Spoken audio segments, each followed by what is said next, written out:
Carte sur table. Carte sur table, prenez le rendez-vous sur Aussi FM tous les dimanches à partir de 9h. Dimanche 26 novembre de l'année 2017, mesdames et messieurs, bonjour, où que vous soyez, bienvenue sur les différents canaux de diffusion du groupe de presse Le Matinal.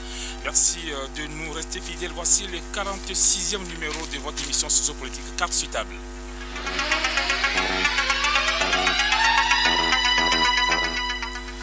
Au Bénin, le système sanitaire a du plomb dans l'aile. L'analyse approfondie a révélé une gouvernance quasi inexistante dans le secteur, une absence quasi totale de régulation de l'exercice des professions de santé dans le pays, une anarchie dans l'exercice, une absence totale de reddition de comptes, une faible accessibilité financière des populations aux soins de santé, une politisation à outrance bien sûr du secteur, la prolifération des faux médicaments et la vente illicite des produits pharmaceutiques et j'en oublie bien sûr. Et 10 ans après les états généraux de la santé, le Bénin connaît toujours des dysfonctionnements.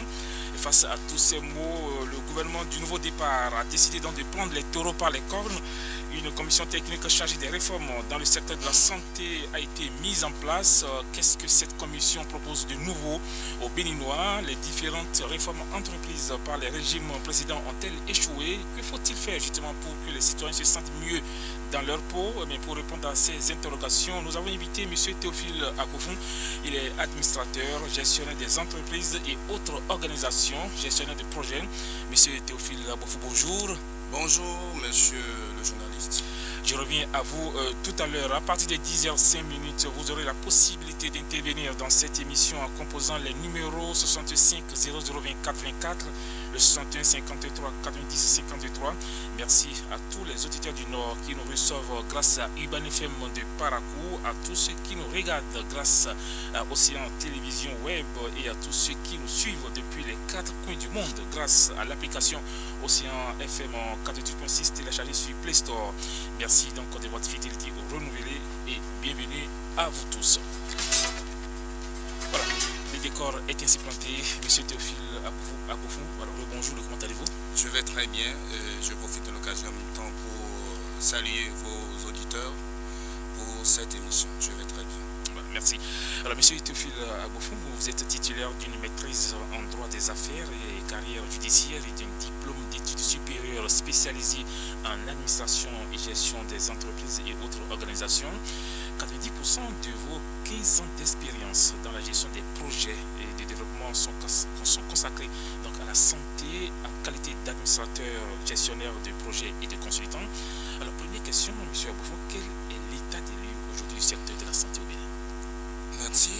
Je crois que vous avez bien planté le décor en exploitant à juste titre les données du dernier rapport de la commission technique chargée des réformes dans le système de santé. C'est ça. Et c'est exactement ce que nous retenons aussi, ce que je retiens aussi comme l'État. Et je voudrais juste ajouter que cette commission a mis l'accent sur le fait que le taux de mortalité maternelle reste encore élevé. De 397 décès pour 100 000 habitants, c'est élevé. Et le taux de mortalité infantile est aussi élevé, soit, je crois, si je lis bien, 54 pour 1000 habitants. Je crois que, et l'espérance de vie, le Bénin, c'est vrai que ça s'est amélioré entre 2007 à ce jour, parce que j'ai les deux rapports que j'ai exploités. Nous sommes aujourd'hui à 62 ans. De l'espérance de vie, oui. Le 55 ans, il y a 10 ans. Voilà un peu présenter brièvement la situation de notre pays en matière de santé. Sinon, il y a d'autres indicateurs que je voudrais rapidement aborder. C'est que si on demande aujourd'hui quel est l'état du système, je parlerai aussi du financement du système. Nous consacrons actuellement 4,6% de notre PIB aux dépenses de la santé. Et les dépenses publiques de l'État sont autour de 7% pour le financement de la santé. C'est faible. C'est faible. Nous avons aussi un système de santé caractérisé par une insuffisance de ressources humaines qualifiées. Le rapport nous renseigne que au lieu de 25 agents qualifiés pour 10 000 habitants, nous sommes à 8. Ça veut dire concrètement pour quelqu'un qui ne maîtrise pas trop nos jargons, c'est que le travail de 25 personnes est fait par 8 personnes en matière de santé. Voilà un peu présenté.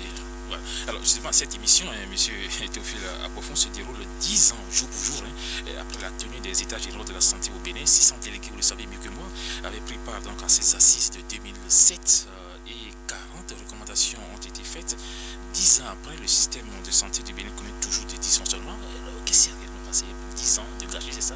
Bon, cette question me permet de faire un peu de l'histoire. Ouais, déjà en 1995, on a organisé la table ronde sur le secteur de la santé. Et vous savez qu'en 90, enfin 90, on était dans l'autre régime, on a le système vécu en 90, sinon les travaux de la conférence des forces vives de la nation finissaient en 90 et il fallait, en 91, nous avons connu le gouvernement du président Nicéphore Soglo. Donc, depuis ce moment, à chaque gouvernement, ces réformes, à chaque gouvernement, ces pressions. Et en 95, il y a eu cette table ronde qui est actuellement en réalité le socle. C'est cette table ronde qui a décidé de l'organisation actuelle du système de santé. Et cette table ronde a permis quand même de mobiliser suffisamment de ressources. Il y a eu des projets comme Projet Santé et Population qui a permis de renforcer de façon significative les infrastructures dans le secteur, le plateau technique et même le renforcement des ressources humaines. Et ceci étant fait, je dirais pratiquement jusqu'en 98, il y a eu un peu d'accalmie dans le système.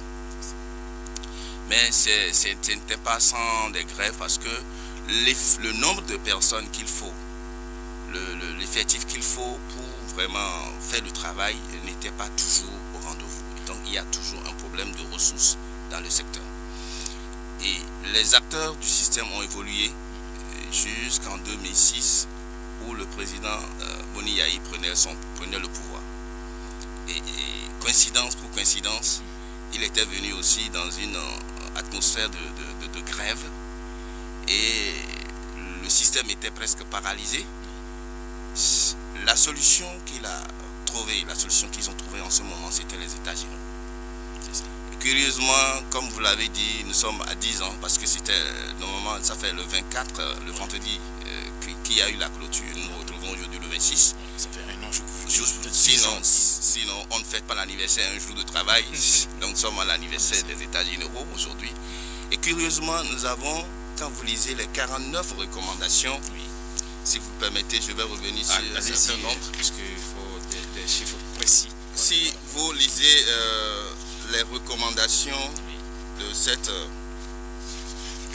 des États généraux, vous allez nous demander, mais en réalité, qu'est-ce qu'on a fait depuis ces États généraux à ce jour? Je lis ici, par exemple, au niveau on dit procéder à un inventaire exhaustif des infrastructures et équipements des formations sanitaires des secteurs publics et privés. Créer des centres nécessaires à la performance du système, tels que les centres d'aide au diagnostic, les centres de transfusion.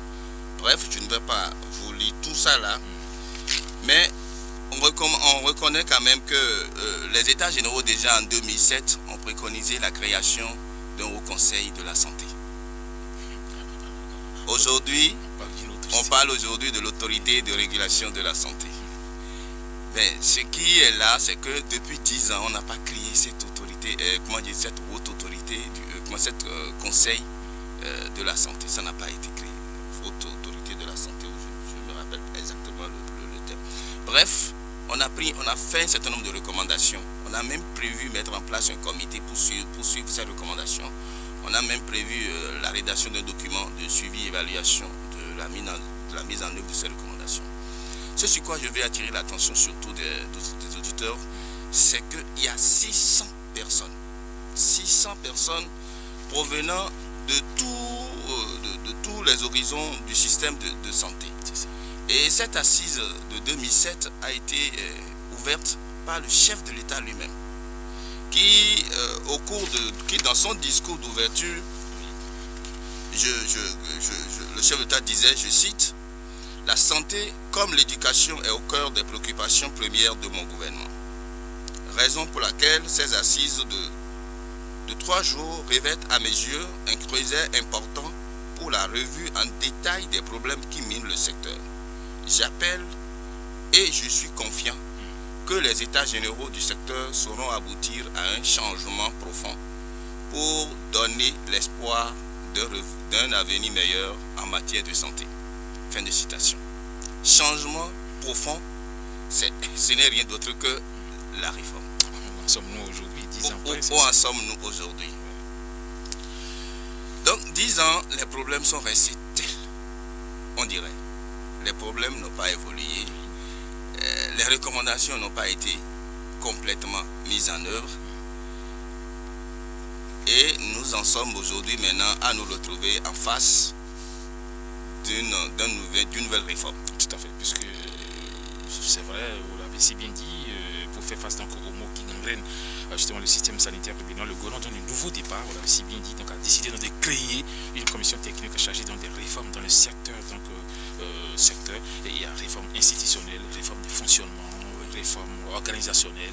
Alors, qu'est-ce qu'on propose encore du nouveau? Est-ce qu'on va garer, on va mettre de côté tout ce qu'on a pendant 10 ans, les recommandations du président Bouniaï, on revient encore sur d'autres réformes? Qu'est-ce qui se passe? Il faut saluer la nouvelle démarche. Parce que contrairement à la grande messe qui a mobilisé tout le monde, je ne sais pas, quand on mobilise 600 personnes en 3 jours, je ne sais pas si chacun d'eux a au moins 2 ou 3 minutes pour parler, je ne sais pas. Donc je crois que la nouvelle démarche me convient mieux, celle de réunir des gens capables de comprendre les choses, de les laisser travailler pendant un temps donné, afin qu'ils puissent définir une méthode pour aller rencontrer les acteurs, recueillir vraiment, toucher du doigt leur réalité, recueillir leurs propositions et recommandations pour enfin proposer quelque chose de meilleur. Je crois que c'est ce travail qui a été fait. Et je le dis de votre tribune ici, je félicite. Je remercie le chef de l'État pour avoir fait ce choix. Et puis je dis toute mon admiration à ceux qui ont travaillé dans cette commission-là. Et ce qu'il y a de nouveau, concrètement, monsieur le journaliste, c'est que les gens ont eu le temps de travailler, de réfléchir. Et le produit de ce travail est ce que je peux rapidement vous présenter, parce qu'à chaque problème, ils ont essayé quand même de proposer une solution. Moi particulièrement, j'ai eu la chance, c'est le moment de remercier les acteurs de l'Union fait la Nation qui m'ont fait la confiance de m'associer à leur comité de réforme. J'ai travaillé avec le professeur Vicécia Bouko. Et puis nous avons réfléchi aussi sur le secteur de la santé. Et je crois que nous nous accordons sur beaucoup de points par rapport à cette commission-là. Je le dis au passage avant de revenir sur ce qui a été proposé. Qu'est-ce qui a été proposé face aux problèmes qui minent le secteur? La première des choses, c'est que nous avons un secteur qui a un problème de gouvernance. Et le problème de gouvernance, moi personnellement, je l'analyse sur le plan de l'excès de politisation qui a caractérisé le secteur à outrance. Vous avez constaté ça, je ne dis rien de nouveau, qu'entre deux tours des élections, on a changé le ministre de la Santé dans ce pays. Vous voyez jusqu'où la politisation peut toucher un secteur aussi sensible. Donc, je crois que les membres de la commission, en proposant ici l'autorité de régulation du secteur, je crois que leur objectif, c'est peut-être de freiner un peu la régulation, la politisation à outrance, et permettre quand même aux membres de l'autorité d'avoir un regard plus technique, en fait de permettre au secteur de bénéficier d'un regard, des réflexions techniques au lieu de l'intrusion politique. Mais cela entraîne quand même une réorganisation de l'organigramme du ministère de la Santé. Totalement. Et ce qui est bon dans ce qui a été fait, c'est qu'ils sont allés loin. Ils ont même proposé cette réorganisation-là. Donc, moi, mon souhait, c'est que cette autorité soit orientée vers la dépolitisation, travaille beaucoup plus sur la dépolitisation et soit un frein pour les chefs d'État qui veulent vraiment gérer directement le système de santé depuis la présidence. Est-ce que le ministre de la Santé n'est pas affaibli dans cette affaire de création de l'autorité? Est-ce que vous ne voyez pas dans ce sens? Parce que oui, je suis d'accord. En fait, l'autorité est logée au niveau du ministre, au niveau de la présidente de la République. Oui, il le faut, mais pour répondre à votre question, a priori, on peut se dire, mais écoute, autorité de régulation du secteur de la santé, c'est comme si on veut mettre quelqu'un au-dessus du ministre de la Santé. C'est comme si quelqu'un veut contrôler le ministère, ainsi de suite. Mais quand on prend du recul, en réalité, c'est plutôt, je vois l'autorité dans un rôle de garde-fou au président de la République. Et cela répond bien, en tout cas, si mes souvenirs sont bons, aux attentes du chef de l'État qui dit, je paraphrase quelque part ses idées en disant que, bon voilà, nous allons faire en sorte que même si un diable devient président de la République, qu'il ne soit plus capable de faire mal.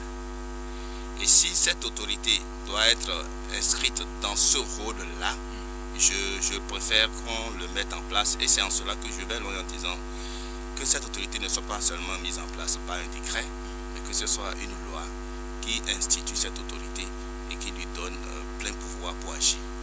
Autre chose, c'est que je souhaite vivement que dans cette autorité qu'on retrouve les représentants de l'offre, c'est-à-dire ceux qui font la prestation de soins, et les représentants de la demande, c'est-à-dire les représentants de ceux qui reçoivent les soins, c'est-à-dire les usagers. Il faut que cette autorité travaille avec tous ceux, c'est-à-dire représente et l'offre et la demande, en se positionnant comme un garde-fou pour la politique, afin que la politique n'envahisse plus le secteur. Autre proposition, oui, si vous le permettez, c'est que sur le volet, ça c'est sur le volet institutionnel qu'ils ont proposé, l'autorité. Sur le volet organisationnel, je crois que ils sont allés loin, et les membres de la commission sont allés loin, ils ont bien travaillé, je souligne au passage encore, ils ont créé le Conseil national de santé primaire et le Conseil national de la médecine hospitalière, qui sont en réalité des organes qui appuient le ministre dans ses fonctions. Désormais, le ministre se basera sur ces organes-là, en dehors de son cabinet, du secrétariat général du ministère. Ces deux conseils appuient le ministre dans sa mission. Et le rôle dévolu à ces deux conseils sont vraiment bien, je trouve. Et vraiment, l'objet, en fait, tout mon vœu, c'est que cette réforme soit vraiment mise en œuvre. En dehors de ça, toujours au niveau de l'organisation, il a retenu de restructurer l'actuelle agence nationale de la vaccination et des soins de santé primaire. Et pour y regrouper, c'est-à-dire pour y regrouper toute la thématique des soins de santé primaire, qui est quand même important. Et ils ont aussi créé, en fait toujours dans l'organisation, on aura désormais 3 directions centrales. Toujours, c'est comme ce qui se passe actuellement. On a d'abord la DPP, la DIP, la direction de l'informatique et du pré-archivage. On a la direction des affaires financières, je crois, DAF. On a aussi dans l'organisation prévu 5 directions techniques. La DNSP, la Direction nationale de la santé publique, la DIEM, la DPM, la DRFMT, oui. 2 agences ont été proposées et 2 conseils. Bon, donc bref, c'est une réorganisation totale du secteur, ce qui est vraiment une bonne chose. Ils ont réfléchi sur le fonctionnement et ils ont fait des propositions concrètes. C'est en cela que cette nouvelle méthode va un peu plus loin par rapport à ce qu'on a assisté en 2007. Voilà. Voilà, justement, quand on lit le rapport de la commission technique chargée des réformes dans le secteur de la santé, on dit que le gouvernement veut également procéder, je ne sais pas si c'est vrai, à une réélecture de la loi 2001-09 portant exercice du droit de grève en République du Bénin. Est-ce que c'est... Oui, en fait, ça fait une partie des propositions que cette commission a faites. Je pense que si on dit de relire une loi, il fallait attendre quand même que cette loi, que cette relecture soit faite pour voir si c'est bon ou c'est mauvais. Ce qui est sûr, il y a un besoin d'avancer. Nous sommes des hommes et nous sommes appelés à évoluer. Et le chef de l'État, comme je l'ai dit tantôt, ne peut pas supprimer les droits de grève parce que si il dit, voilà, je vais faire en sorte que le pays soit gouverné de manière à ce que même si quelqu'un de mauvais prenne le pouvoir, qu'il ne fasse pas ce qu'il veut. Et ce qu'il faut préserver dans ce contexte, c'est d'abord les droits de grève. Cependant, ces droits de grève méritent d'être encadrés pour ne pas faire du mal à la population. En ce sens, surtout que nous sommes dans un contexte où nous avons 8 personnes qui font le travail de 25 personnes. Vous imaginez les conséquences si ces 8 personnes vont encore en grève. Donc il faut vraiment aménager les choses. Il y a aussi l'annulation de toutes les autorisations qui portent à exploitation et ouverture d'établissements sanitaires. Vous savez, il y a les cas de clandestins qu'on n'avait pas contrôlés comme je dois. Et il y a aussi la commission qui trouve que l'affermage est une solution pertinente pour la disponibilité d'une offre de soins de qualité. Vous savez que sur ce plan, c'est une décision qui a suscité au sein des populations de nombreuses inquiétudes par rapport à l'affermage. On doit encore corriger un certain nombre de choses avant de mettre ça sur la place publique. Oui, il faut que je scinde votre question en deux. La première question, c'est par rapport aux structures privées de santé. Tout à fait. Aux cliniques, j'ajouterai même les piqueurs sauvages. Parce qu'il n'est pas rare, en fait, je dis il n'est pas rare. Pour nous, les observateurs à vertu du système, nous avons déjà constaté, sinon moi personnellement, j'ai déjà vu des jeunes avec leur, thermomètre, quelques équipements médicaux dans leur sac à dos, sur leur moto, qui passent de maison en maison pour prendre l'attention des personnes, pour leur prescrire des médicaments et qui même leur vendent des médicaments, de faux médicaments. Donc, je crois qu'au-delà d'annuler, en fait, de supprimer toutes les autorisations pour reprendre les choses à zéro, il faut vraiment une surveillance du système. Il faut vraiment une surveillance du système. Et c'est une très bonne proposition. J'adhère à ça. Il faut même aller plus loin. Il faut même aller plus loin jusqu'à faire des sorties inopinées, même après avoir autorisé les cliniques, afin de faire des prélèvements sur les produits qu'ils utilisent et les contrôler pour savoir si vraiment ces produits qu'ils injectent à leurs patients sont des produits de bonne qualité. Parce que qu'est-ce que vous constatez? Vous allez dans les... Certes, on dit l'accueil est bon, on accueille bien dans les privés, vraiment on prend soin correctement des gens. Seuls ceux qui ne maîtrisent pas le système de santé, ça donne, comment dirais-je, se laisse tromper dans ce genre de choses-là. Ah oui. Parce qu'on t'accueille bien, mais ce qu'on t'injecte comme, ce qu'on te donne comme soin, personne n'a le contrôle de cette qualité, de la qualité de ce qu'on t'injecte. C'est ça qui est dommage, c'est ça qui est grave.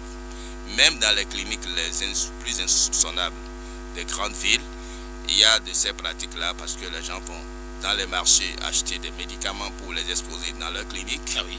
Et quand vous venez, on vous dit, écoute, on va vous faire peut-être une perfusion à 5000 francs, mais est-ce que les produits qu'on a mis dans cette perfusion est de bonne qualité? Personne ne sait. Donc, oui, l'accueil est bon, oui, on guérit vite, mais quels sont les effets secondaires de cette guérison? Personne ne sait. Voilà. Ce qui est sûr, ce que nous savons tous, c'est que quand on vous prend dans une clinique privée, on vous garde, on vous dépouille, et que vous n'avez plus rien, on essaie de vous déposer devant le CNHU et on vous dit de rentrer pour pour s'en sortir. C'est dommage, c'est ça le système. Donc, j'adhère à ça. Il faut vraiment que l'autorité de régulation et que le ministère de la Santé aussi travaillent à ce qu'on nettoie ce système-là correctement en fond. Le deuxième pan de votre question, c'est par rapport à l'affermage. Je peux vous dire que essayer les bonnes pratiques de la gestion du privé dans le public ne date pas d'aujourd'hui. C'est même une recommandation de l'OMS, je crois, qui a fait un bon travail qui a fait des travaux, j'allais dire, sur la contractualisation. Et le Bénin, en la matière, déjà en 1998, a déjà essayé. Et c'est suite à une mission de la Banque mondiale qui a constaté que l'hôpital de Saint-Luc, qui est un hôpital privé confessionnel, arrive à couvrir de ses recettes toutes ses charges. Et là, il se dit, mais écoute, est-ce qu'on ne peut pas essayer l'expérience ailleurs? Et là, le chef de l'État, en son temps, le général Mathieu Kérékou, paix à son âme, a accepté de faire l'expérience. Et c'est ce qui a donné la naissance, à l'hôpital, au centre de santé de Ménotin, devenu aujourd'hui hôpital de Ménotin. C'est entièrement construit par la Banque mondiale, enfin, conduit par le gouvernement béninois sur le financement de la Banque mondiale. Et est-ce que le terme affermage a été utilisé? Non. Le terme cet hôpital a été concédé. Le chef de l'État, en son temps, selon ce que j'ai pu obtenir comme information au cours d'une de mes consultations au niveau de l'association qui gère l'hôpital, le président Mathieu Kérékou a dit, bon ok, il appelle Monseigneur de Souza en même temps, paix à son âme, qui a créé l'hôpital de Ménotin, et il lui a dit, ce que tu as fait à Ménotin, ce que tu as fait à l'hôpital de Saint-Luc, de Saint-Hérita, j'allais dire, ce que tu as fait à Saint-Hérita, il faut que tu fasses ça au centre de santé de Ménotin. Du coup, la Banque mondiale, les éléments de la Banque mondiale ont pensé que non, on ne peut pas donner quelque chose qui est public à l'église. Il faut une association laïque. Et le président Mathieu Kérékou n'est pas allé de quatre chemins. Il a réglé le problème autrement. Il dit, Monseigneur de Souza d'aller créer cette association-là rapidement. Donc l'association a été créée. Et cette association est composée des laïcs, évidemment. Donc ce n'est plus l'église.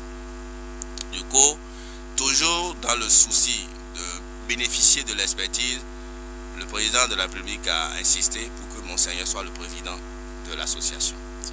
Donc c'est comme ça que l'association AMSN, c'est-à-dire Association médico-sociale de Ménotin, a été créée. Et quand vous lisez les statuts, c'est une association très ambitieuse qui devrait, au-delà des soins curatifs, faire des activités de soins préventifs et même promotionnels dans la zone en ce temps-là.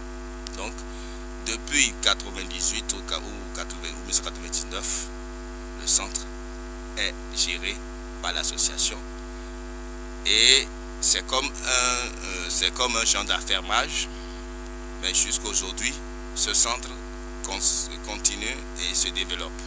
Donc, on n'a pas à avoir peur de l'affermage en réalité. Et je dis, c'est la gestion. Et je dis ceux qui pensent, sinon ceux qui disent que les hôpitaux, quand on va mettre l'affermage, que les soins vont coûter cher, je les défie, c'est faux. Je dis carrément que c'est faux, parce que nous avons aujourd'hui des hôpitaux privés confessionnels qui offrent les mêmes soins que les hôpitaux publics au même tarif et même parfois plus bas.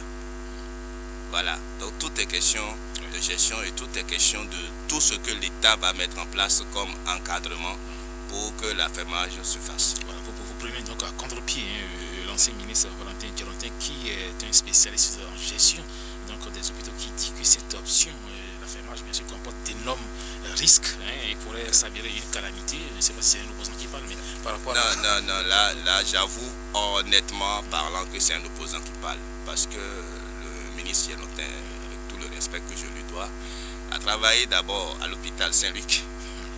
Il a travaillé à Saint-Luc, je ne veux pas, je sais, il a travaillé aussi pour l'association AMSN qui a la concession de l'hôpital de Ménotin. Il sait bien de quoi il parle et vous savez, quand on rentre en politique, les choses ne sont plus trop techniques. Donc sinon, sur le plan technique, l'affermage, on l'a déjà fait. Et c'est une expérience qu'on peut poursuivre si vraiment c'est nécessaire. Alors vous savez, dans le secteur, il y a eu cette rencontre que le chef de l'État a eu avec les syndicats, plus de 60 jours de bras de fer entre les syndicats et le gouvernement de la rupture. Un accord a été conclu, c'est vrai, après une négociation qui a duré plus de 2 heures. Cet accord a été un véritable soulagement pour les Béninois les plus démunis qui n'avaient pas d'autre possibilité d'accès aux soins, si ce n'est le recours à la médecine traditionnelle. Alors on aurait donc pu faire économie, monsieur Théophile Lakoufou, de tous les décès intervenus pendant cette crise, si chacune des parties, je parlais bien sûr donc des syndicats et du gouvernement, avait pris ses responsabilités dès le début. Alors, quel est le contenu du protocole d'accord? Est-ce que vous avez connaissance de ça? Oui, bon, j'ai connaissance du protocole d'accord, mais permettez-moi, en tant que Béninois simple, de donner mon point de vue par rapport à cette rencontre-là. Parce qu'avant la rencontre, il y a d'abord eu des négociations sur négociations avec les émissaires, avec le ministre de la Santé, avec le ministre, je crois, en charge du développement. Donc, Abdoulaye Biotchane. Je crois que si, personnellement, moi, Théophile, d'abord, je n'étais pas du tout d'accord que le chef de l'État les reçoive. Et je ne suis pas contre l'action syndicale. J'ai dit la meilleure des choses aujourd'hui, la meilleure des choses pour préserver la liberté, c'est que les gens s'expriment de toutes les manières. Donc, je suis juriste de formation, je sais ce que ça vaut le droit. Donc, ils ont le droit de manifester, d'exiger que leur situation soit améliorée. Donc, je disais que j'étais contre, mais après, la manière dont le chef de l'État a accepté de les recevoir, j'étais content de savoir que cette rencontre a permis quand même de régler les problèmes. Et les engagements pris par le chef de l'État en matière de satisfaction des revendications salariales ou les primes non payées, je crois que c'est bien.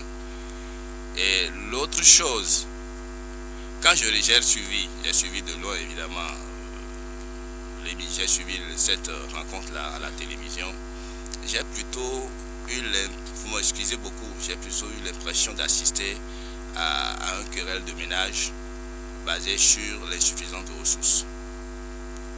Vous voyez un peu, c'est que voilà, j'ai vu un chef d'État en face de gens qui réclament des choses, mais dont il n'a pas les moyens. Et je dis non, les choses ne doivent pas se passer comme ça en réalité. En réalité, je ne suis pas certes pour les syndicats, je ne suis pas non plus pour le gouvernement. De façon technique, je dis aujourd'hui, le système de santé a besoin qu'on mette beaucoup plus de ressources. Qu'on mette plus de ressources sur tous les plans. Sur le plan des ressources humaines, il faudrait qu'on fasse vraiment, et le rapport de la commission l'a aussi proposé, qu'on fasse vraiment un recrutement massif dans le secteur et recrutement vraiment du personnel de qualité. Du coup, je crois que au-delà des revendications que j'analyse, en fait, qui ont fait des desserts, en fait, au-delà de cette grève qui a fait des desserts, je pense que nous devons nous asseoir, pas organiser une assise encore. Il faut mettre des ressources dans le secteur. Il faut vraiment financer le secteur. Mais je ne vais pas rater l'occasion de dire les dégâts que cette grève a créés dans le secteur. Vous voyez, notre système de santé est financé à hauteur de près de 40% par la population. Ça, selon les données des comptes nationaux de la santé.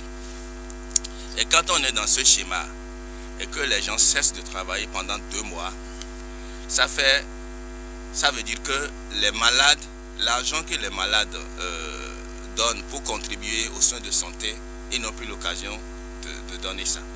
Ils n'ont plus l'occasion de payer les soins. Parce que je vais aller terre à terre pour que n'importe qui nous comprenne. Du coup, pendant cette période-là, de la grève, les gens n'ont plus l'occasion d'aller dans les centres de santé. Or, on a reconnu ici dans les comptes nationaux de santé que les gens contribuent à hauteur de 40% au financement de la santé. Donc cet argent n'a pas manqué au système, fondamentalement. Vous voyez un peu. Pendant qu'on est en train de faire la grève, il y a certainement des produits qui, au lieu d'être cédés, vont rentrer en péremption. Il y a les charges de structure qu'on doit, parce que ce n'est pas parce qu'on est en grève qu'on ne paye pas le salaire. Il y a des gens qui sont payés sur le financement des hôpitaux. Mais pendant qu'on est en grève, c'est quoi? Quand le médecin n'est pas là, les soignants vont faire quoi? Si le médecin ne reçoit pas, si l'infirmier ne reçoit pas le malade, les soignants ne peuvent pas l'aider. Donc, il faut nécessairement qu'on réfléchisse à éviter à notre système. Et comme le chef de l'État l'a dit, ces grèves qui perturbent. Et il faut désormais, parce que vous avez quelque chose de très important, les morts. Il faut qu'on mette fondamentalement en place un système de statistiques qui permet en ces périodes de débrayage de documenter les difficultés, en fait, les décès et même les infirmités, parce que vous ne pouvez pas, le fait de la grève, venir à l'hôpital, perdre la chance de rencontrer à temps un soignant et développer une maladie qui va vous rendre infime. Voilà un peu les effets de cette grève-là. Et concrètement, qu'est-ce qui a été retenu? Je crois que globalement, après avoir remis le rapport au syndicat, il a été retenu qu'ils s'envoient leurs recommandations, en fait leurs propositions, et que le chef de l'État a accepté d'intégrer dans le rapport si ces propositions sont bonnes. Est-ce que ce protocole d'accord sera respecté? Parce que c'est souvent ce qui est dit. Oui, en fait, moi j'ai confiance. J'ai confiance parce que depuis 2016, nous sommes rentrés dans une nouvelle ère où nous ne pouvons qu'avoir confiance. Parce que les choses qui se disent se font. Et sans faire langue de bois ou sans faire de la politique, je pense que nous ne pouvons que croire. Parce que le chef de l'État, le jour-là, insistait pour que le protocole d'accord soit signé. Donc, moi, je ne peux que souhaiter que ça soit vraiment respecté dans sa globalité. En fait, ce qui est faisable soit vraiment fait pour qu'il n'y ait plus de grève dans le secteur. Plus de grève dans le secteur, et le chef d'État a quand même rappelé que ce qui plombe justement le secteur de la santé, c'est vraiment le fait que les hôpitaux sont mal gérés, et à cause bien sûr de la politique, on en a rappelé tout à l'heure, et surtout parce que aujourd'hui on pense que quand on est médecin, il doit forcément diriger l'hôpital. Oui, bon là je crois que le chef de l'État, non seulement avant d'en parler, déjà dans le décret portant statut, en fait le décret portant organisation, attribution organisation du ministère de la Santé a déjà, le fonctionnement plutôt du ministère de la Santé a déjà mis les prémices où beaucoup de postes sont déjà donnés aux gestionnaires. Et je vais profiter de votre question pour dire qu'en réalité, il ne devait pas y avoir de guerre, il ne devait pas y avoir de problème entre la gestion par un gestionnaire et la gestion par un médecin. Ce qu'il faut reconnaître, c'est qu'il y a des gens qui ont appris à gérer et il faut leur laisser la possibilité de gérer. Il y a des gens qui ont appris à soigner, il faut qu'on leur donne la possibilité de soigner, il faut qu'ils soignent vraiment. Mais il y a ce qu'on ne dit pas à tout le monde, c'est qu'il y a des spécialités dans la médecine aujourd'hui. Sinon, il y a les médecins santé publique, il y a les médecins qui ont fait la gestion des hôpitaux. Et il faut leur permettre aussi d'exercer parce que le contexte leur a permis d'aller faire cette formation-là. Donc, il ne devrait pas y avoir de querelle en la matière. Ce sur quoi on doit s'entendre, c'est les résultats. Si un médecin gère, est-ce qu'on a les résultats? Si un gestionnaire gère, est-ce qu'on a les résultats? Ce qui est sûr, l'expérience a montré que le médecin, que ce soit le médecin, que ce soit le gestionnaire, nous avons connu des médecins mauvais gestionnaires, nous avons connu des médecins bons gestionnaires, nous avons connu des gestionnaires qui sont bons, nous avons connu des gestionnaires qui sont mauvais. Donc, l'essentiel, c'est les résultats. Mais ce que le chef de l'État a dit est aussi important. Il faut laisser la gestion aux gestionnaires parce que c'est ce qu'ils ont appris à faire. Aujourd'hui, dans les hôpitaux publics, les soins sont moins chers, mais les gens n'y vont pas. Qu'est-ce qui se passe concrètement? C'est la qualité? Bon, généralement, je dis le mauvais soin chasse le bon. En quelque sorte, pour emprunter l'expression des spécialistes, des économistes. C'est par méconnaissance. En réalité, je profite de cette question pour dire un peu que notre système de santé est arrimé sur l'organisation de l'administration, du découpage territorial aussi. C'est ça.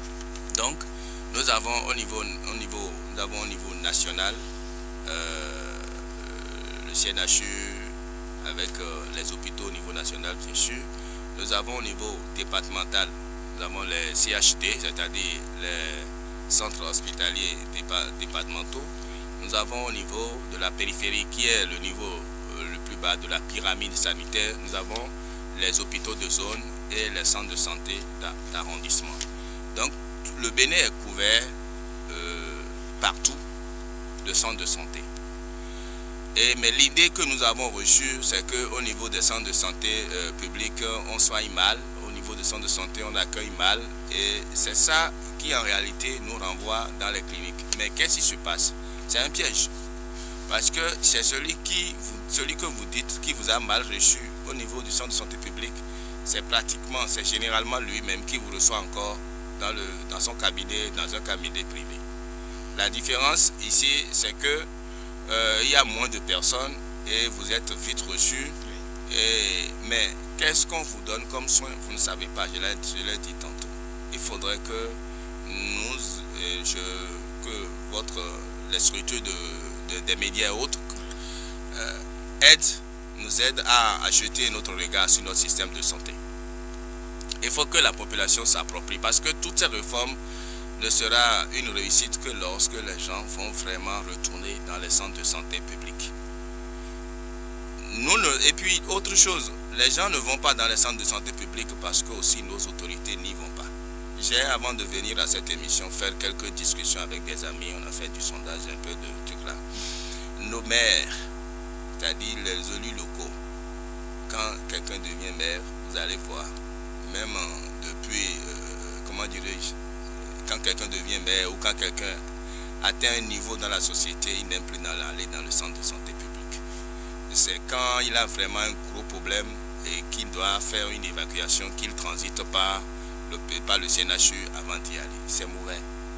C'est mauvais parce que nous devons donner l'exemple quand nous sommes des autorités. Nous devons nous faire soigner dans les hôpitaux publics de manière à faire toucher du doigt la réalité. Moi, en tout cas, je fais l'effort, malgré ma possibilité de me soigner dans les hôpitaux privés, je fais l'effort d'aller dans les hôpitaux. Et chaque fois quand j'y vais, c'est une occasion de dire quelque chose pour que ça aille mieux. Vous allez dans nos hôpitaux publics aujourd'hui, les toilettes ne sont pas des toilettes. Je suis sûr que si le maire avait l'habitude d'aller dans un hôpital qui est dans sa commune, je crois que les gens prendront soin désormais pour dire de temps en temps le maire vient et quand il vient il demande à aller aux toilettes et là ils vont essayer d'aménager. Ça veut dire concrètement quoi?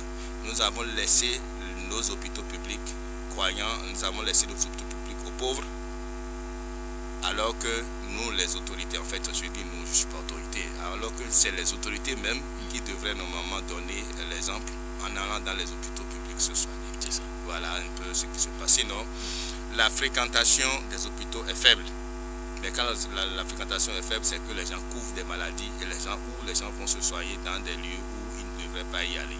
Il faudrait que nos populations apprennent à utiliser leurs services de santé. C'est pour ça que l'État met beaucoup d'argent dans le secteur, même si c'est insuffisant. Voilà, c'est vrai que pour pouvoir offrir des soins de qualité, monsieur Théophile Gofou, il faut disposer d'un personnel suffisant et formé convenablement et de manière permanente. On a assisté ces derniers jours à trop d'erreurs médicales, surtout dans les centres de santé, au niveau même des hôpitaux publics, c'est ça, c'est le véritable problème.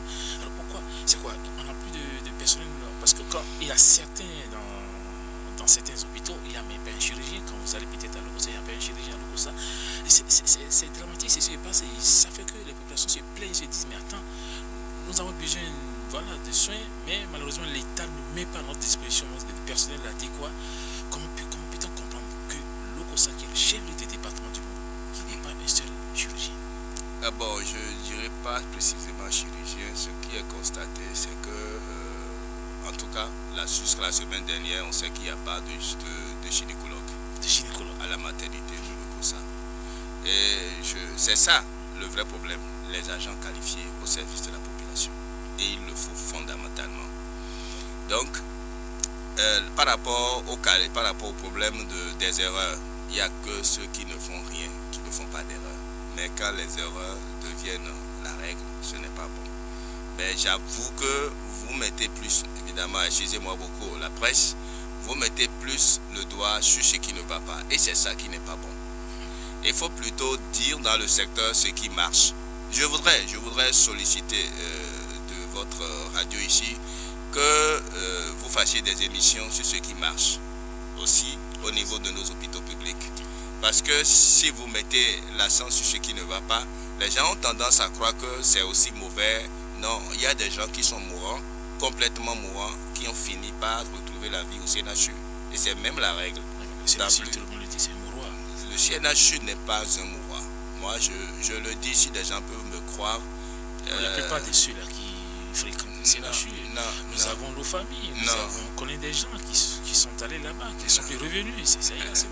C'est vrai, monsieur Abou. C'est vrai que nous comptons plutôt ceux qui sont là-bas, qui sont partis et ne reviennent pas. Mais il faudrait qu'on commence par compter aussi ceux qui sont partis vraiment grabataires et qui sont revenus. Généralement, ceux qui vont et qui ne reviennent pas. Je ne défends aucune chapelle, je le dis. Généralement, ceux qui vont et qui ne reviennent pas, c'est-à-dire, généralement, c'est qu'ils vont vraiment très affaiblis. Ils vont très très fatigués et ils sont même mourants avant d'aller. Et c'est aussi souvent parce qu'ils passent par des endroits où ils ne devraient pas passer. Vous avez un problème de santé. D'abord, allez dans un hôpital bien connu. Allez dans un centre de santé bien connu. Mais si vous vous mettez dans les quatre murs d'un monsieur qui veut se faire de l'argent, il va d'abord vous dépouiller. Ils ont une manière simple de faire les choses, c'est qu'ils vont bien vous accueillir, bien vous installer, et ils mettent dans leur perfusion, là, ils mettent les colorants et autres. Vous pensez que le truc là, ils vont mettre des vitamines et puis même des médicaments juste pour calmer la douleur. Et là, vous allez vous croire être en train d'être pris en charge correctement. Or, c'est faux. Mais quand les gens restent dans ces champs de centres de santé, dans ces cliniques privées pendant des jours, et finissent par s'affaiblir complètement. Et c'est ce que je disais tantôt, on les dépose au CNHU ou on les envoie au CNHU pour dire vraiment, il faut aller au CNHU. Et quand ils vont au CNHU dans ces conditions-là, il faut convenir avec moi que les chances de retourner vivant sont minces. Certes, je ne refuse pas qu'il n'y ait pas de problème au CNHU. Mais il y a des accidentés que vous voyez, on les laisse là parce qu'ils n'ont pas peut-être 1000 francs pour se soigner. Il y a aussi ce problème. Oui. La prise en charge, les démunis, ceux-là qui sont venus, qui n'ont même pas 100 francs dans la poche, et on les laisse là parce qu'ils n'ont pas l'argent. Je crois qu'il y a à un moment donné, il faut régler ce problème-là, préfinancer. Est-ce que, voilà, c'est ce qu'on dit. C'est vrai que nous ne sommes pas en Europe, on n'a pas de gros moyens dans le pays, mais je crois que les élémentaires, on doit pouvoir quand même les régler. Le CNHU, c'est ça le véritable problème, monsieur. Oui, il faut qu'on sépare les choses. Aller à l'hôpital et à l'urgence et ne pas être soigné parce qu'on n'a pas de l'argent, ce n'est pas une raison pour aller dans le privé. Donc je finis avec cette affaire de privé, parce que même si vous allez dans le privé, vous allez devoir payer. Mais par rapport à ce que vous dites, déjà dans les propositions du comité technique des réformes, déjà le fait de laisser les malades a été réglé définitivement si les réformes sont mises en œuvre. D'ailleurs, avant, ce n'était pas comme ça. Ce serait peut-être un comportement des agents que de ne pas recevoir les urgences. Normalement, toute personne qui vient en urgence doit être reçue sans qu'on ne lui demande de l'argent, et ce n'est qu'après qu'on va lui demander de l'argent à payer. Et l'hôpital devrait mettre des moyens au service des urgences. Là encore, par mon expérience dans le système, les prestataires n'ont pas souvent ces moyens-là pour prendre en charge les gens. C'est ce qui les oblige parfois à contre-cœur à laisser les malades qui ont vraiment besoin de soins. J'ai vécu des cas où les prestataires ont dû se cotiser pour prendre en charge des gens, mais c'est vraiment rare. Et je remercie déjà, je félicite ceux qui ont travaillé dans le comité technique des réformes et qui ont déjà proposé qu'il n'y ait plus, qu'on n'abandonne plus les malades parce qu'ils n'ont pas d'argent. Et ceux qui n'ont pas l'argent, depuis 2005, le Bénin a déjà pris des dispositions pour la prise en charge des indigents. Je crois que c'est parce que le mécanisme est un peu lourd que ça ne se fait pas. Et puis il y a l'idée de la fraude aussi derrière, c'est-à-dire des gens qui soignent, qui ne soignent pas des indigents, mais qui produisent des factures pour se faire payer. Toutes ces choses-là, je pense que les comités de l'autorité de régulation et le ministère de la Santé vont s'organiser désormais pour que ces choses s'améliorent. Mais le vrai problème, toujours dans la prise en charge, est notamment lié à l'insuffisance de ressources humaines. C'est surtout ça. Oui, il y a aussi cette affaire de l'Arche, vous le connaissez mieux que moi, l'assurance pour le renforcement du capital humain que le gouvernement de nouveau départ va expérimenter. 300 milliards de francs CFA seront injectés. Donc, ce projet est un projet de protection sociale pour sortir le Bénin de la précarité. Est-ce que ça va peut-être améliorer un peu le système de santé de notre pays? Oui, j'espère bien que c'est une réponse à l'accessibilité financière aux soins de santé. C'est bien pensé. Maintenant, il y a des préalables. Il y a des préalables parce que de nos jours, certes, je demande aux gens d'aller au centre de santé pour aller se soigner, au centre de santé public pour aller se soigner, je le demande vivement. Mais en même temps, il y a des préalables. Pour que l'Arche marche, et il faut forcément d'abord mettre en place les ressources humaines qualifiées. Parce que les gens ne peuvent pas se mettre dans un régime d'assurance et se retrouver dans un hôpital, par exemple, où il n'y a pas de gynécologue pour faire un accouchement, où il n'y a pas un médecin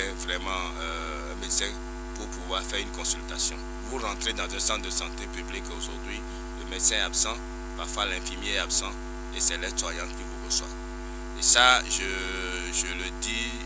le dis ouvertement ici, c'est ce que j'ai toujours combattu, j'ai toujours dit dans les petits cercles où je rencontre les gens.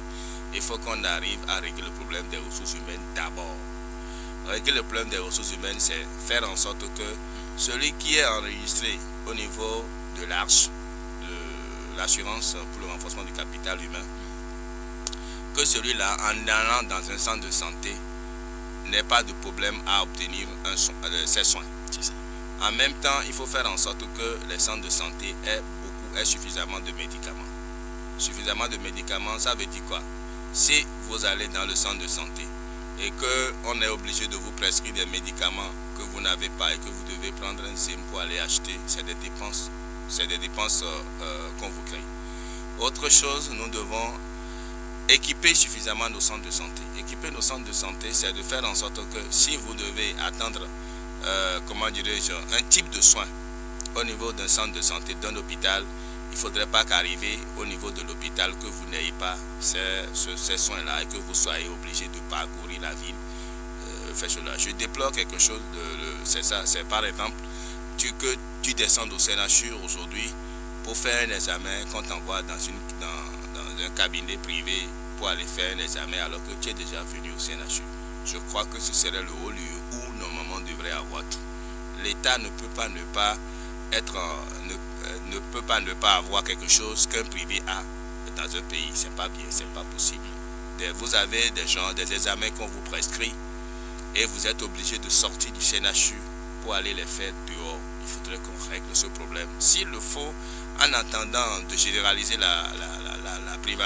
l'affermage, on peut même autoriser des sous contrat à installer des laboratoires au sein des hôpitaux pour éviter qu'on aille chaque fois dehors pour aller faire ces bilans-là avant d'être soigné. Mais je voudrais sauter pour profiter pour dire que dans la viabilité financière des hôpitaux, ne pas faire les examens, ne pas réussir à faire les examens dans un hôpital pour un malade qui est venu faire des soins chez vous, c'est une perte énorme de recettes. Parce que les examens de laboratoire, quel qu'en soit le tarif que vous faites, les examens de laboratoire et d'imagerie, en fait, pour dire d'exploration diagnostique, sont des sources de revenus importants pour les hôpitaux. Vous allez voir, c'est pourquoi les privés se créent juste pour faire des bilans, pour faire des examens. Mais malheureusement, nos hôpitaux laissent cette possibilité, cette opportunité d'avoir de l'argent pour bien fonctionner et c'est les privés qui font ça. Je ne veux pas dire qu'ils ont des intérêts derrière en le faisant, mais c'est pas bien de rentrer dans un hôpital et de ne pas pouvoir bénéficier de tous les examens dont on a besoin. Alors, M. Théophile Agbofon, je rappelle à mes auditeurs qui viennent bien sûr de prendre l'écoute, sachez que nous recevons donc M. Théophile Agbofon, donc administrateur, gestionnaire des entreprises et autres organisations, gestionnaire des projets également. Alors, vous avez donc parcouru le rapport de la commission. Oui. Est-ce que dedans, il est prévu quand même que les évacuations sanitaires, on constate quand même que nos dirigeants, les ministres, les directeurs de cabinet, les autorités ne se sont pas dans le pays, souvent ils préfèrent aller donc à l'extérieur. C'est aussi là un mauvais exemple par rapport à ça, monsieur. Mais en réalité, oui, un malade a le droit de choisir celui qui va le soigner. D'accord? C'est généralement quand il a la possibilité. C'est quand il a la possibilité de se payer les soins. D'accord? Mais quand il s'agit d'une évacuation et que ça doit être à la charge de l'État, je crois que c'est une décision qui est prise par ceux qui ont l'habilité de les prendre. Donc on ne peut pas dire qu'ils préfèrent aller à l'étranger. C'est certainement parce qu'il n'y a pas la possibilité de les prendre en charge ici. Et pourtant vous avez des meilleurs médecins quand même. Mais la commission a réfléchi sur la question parce que le coût des trucs là, le coût des évacuations est énorme. Et ça nous appauvrit. Et je voudrais profiter de cette occasion pour dire, si les gens vont à l'extérieur se soigner, c'est parce que c'est un peu comme s'ils ils font l'importation des soins de santé. Nous pouvons aussi exporter les soins de santé. Nous pouvons faire de notre pays un pays qui offre des soins de santé, à notre ami, à notre géant du Nigeria, à qui nous vendons tout pratiquement, même si c'est beaucoup plus verbalement. Ça veut dire concrètement quoi? On peut développer des filières ici pour prendre en charge des maladies que les Nigériens viendront chercher ici, que les Burkinabés viendront chercher, que les gens qui sont autour de nous, même les gens peuvent quitter ailleurs selon les spécialités que nous allons pouvoir créer. Et là, ce qui nous oblige à beaucoup investir dans le secteur de la santé et à choisir des filières. Parce que les Béninois qui quittent ici pour aller se soigner, généralement au Ghana, c'est peut-être pour le cancer et pour d'autres affections. Ceux qui vont au Maroc et autres, c'est évidemment pour des affections aussi pointues. Il faudrait qu'on développe aussi cette filière-là pour que les gens viennent aussi pour prendre des soins chez nous. Voilà. Avant d'ouvrir l'antenne aux auditeurs qui sont des patients de l'autre côté de la baie vitrée, monsieur Théophile Agbofon, quelles sont les actions ou quelles pourront être donc, les actions urgentes pour améliorer les performances du secteur de la santé avant la fin du quinquennat du président Patrice Talon? Merci beaucoup. Là, je voudrais demander si vraiment on se met dans la logique d'atteindre les objectifs, d'améliorer le système vraiment pour ne pas faire comme ceux qui ont été aux États généraux il y a 10 ans. Oui. Et il faut absolument que, je vais même au-delà du chef de l'État, je vais proposer au Parlement d'avoir un regard, de tourner notre regard sur notre secteur de la santé, afin que les réformes proposées soient totalement mises en œuvre, même s'il y a des parties qu'il faut améliorer en cours de route. Il faut définir un calendrier pour finir la mise en œuvre de ces réformes-là le plus tôt possible, afin de pouvoir mesurer les effets. Moi, je pense que même si le budget de 2018 n'a pas déjà suffisamment pourvu de ressources, on peut déjà envisager dans le collectif budgétaire comment faire en sorte qu'on ait suffisamment de ressources pour finir avec la mise en œuvre des réformes avant 2018, avant la fin de l'année 2018. C'est seulement à cette condition qu'on peut espérer un système de santé performant à l'horizon 2021. Mettre en œuvre toute la réforme, mais l'urgence, c'est les ressources humaines dans les hôpitaux. Mettre les ressources humaines dans les hôpitaux, et parce que les hôpitaux ont été perturbés, parce qu'on dit 2 mois de grève, c'est faux.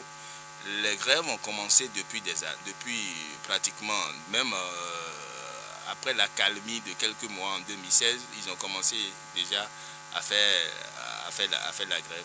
Donc ce qui a détruit, ce qui devrait normalement, et ça je n'ai pas de chiffres, sinon j'allais le dire, j'allais donner des chiffres précis, mais la viabilité financière des hôpitaux aujourd'hui est perturbée.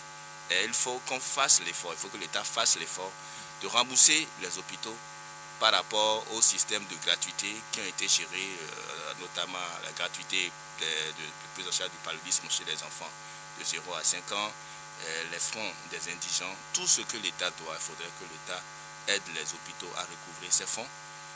Et en dehors de ça, il faut ajouter, comme je l'ai dit, il faut recruter suffisamment de personnel qualifié et renforcer le plateau technique. Quand il dit renforcer le plateau technique, je pense notamment aux équipements de pointe de qualité pour permettre aux agents de travailler. Voilà un peu ce que j'ai à dire. Donc, de façon synthétique, mettre en œuvre toutes les réformes. Mettre en œuvre les réformes, c'est-à-dire mettre en place tout ce qui a été proposé par la commission, en commençant, évidemment, je ne dirais pas en commençant forcément par les ressources humaines, mais il est urgent de mettre en place les ressources humaines, il est urgent de renforcer l'équipement, il est urgent de rembourser les hôpitaux afin que les hôpitaux, les centres de santé aient les moyens de fonctionner. Monsieur Théophile Abouhou, voilà donc les différentes préoccupations des auditeurs, M. Jean-Baptiste, M. Sébastien Rosso, M. Tchadi, M. Landry, M. Antoine, qui ont posé des problèmes, des questions, pardon. Alors, nous allons commencer par M. Jean-Baptiste. Voilà, il demande bien sûr donc aux agents de santé de se prendre beaucoup plus au sérieux par rapport à leur boulot et d'accompagner donc le président Batista.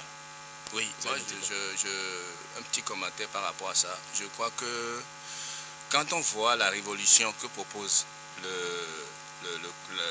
la commission technique, le chef de l'État a besoin du soutien de tout le monde, de tous ceux qui ont des connaissances dans le domaine surtout, pour l'accompagner et pour le soutenir afin qu'il puisse régler les problèmes, afin qu'il puisse mettre en œuvre toute la réforme. Donc je suis en parfaite harmonie avec lui quand il dit qu'il faut soutenir le chef de l'État. Par rapport aux autres, j'ai noté, je peux aller en même temps. Allez-y, c'est bien comme ça. Oui. J'ai noté, est-ce qu'il n'y aura pas la cherté après l'affermage? Je l'ai dit tantôt. Moi, personnellement, je crois que l'affermage va nous permettre même de réduire les coûts des soins. Parce qu'en matière de soins, il faut séparer le prix et le coût. En réalité, nous allons dans les privés, nous sommes bien reçus, mais nous n'avons pas la notion du coût de ce que nous payons pour être bien reçus. Or, dans un hôpital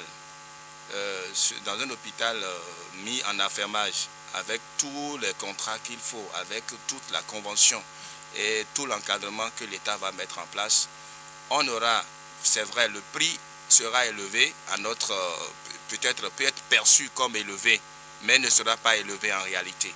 Je donne un exemple simple. Si vous allez dans un privé où au lieu qu'on vous soigne en 30 minutes ou en 2 heures de temps pour que vous rentrez, et que les gens, pour avoir de l'argent, vous disent non, vous allez faire 3 jours.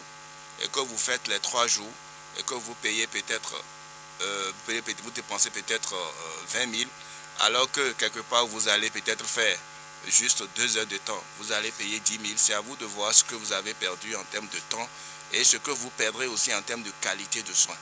Donc l'affermage, pour moi, c'est une bonne chose, surtout que l'État s'est entouré de beaucoup de précautions. Voilà un peu ce que j'ai à dire.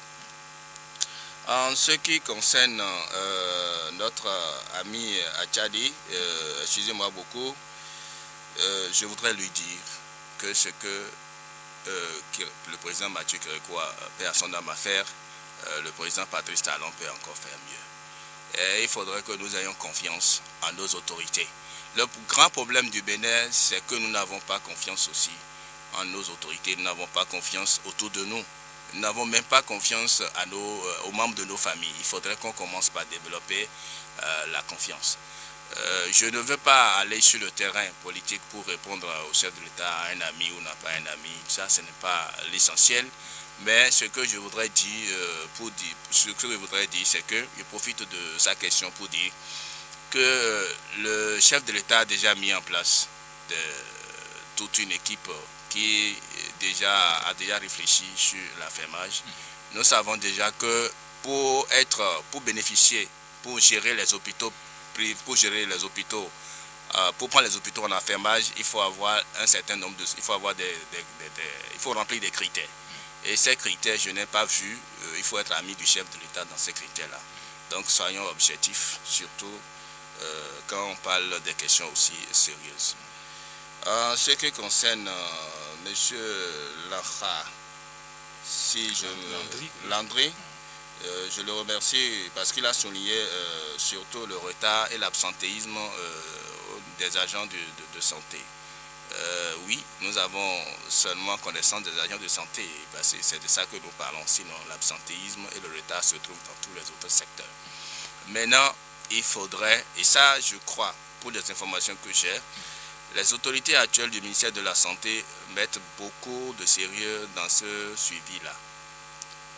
Donc, c'est l'autorité la plus proche de l'agent, normalement, qui devait mettre en place des systèmes pour éviter que les agents ne soient absents ou ne viennent en retard au service. Mais il y a un gros problème.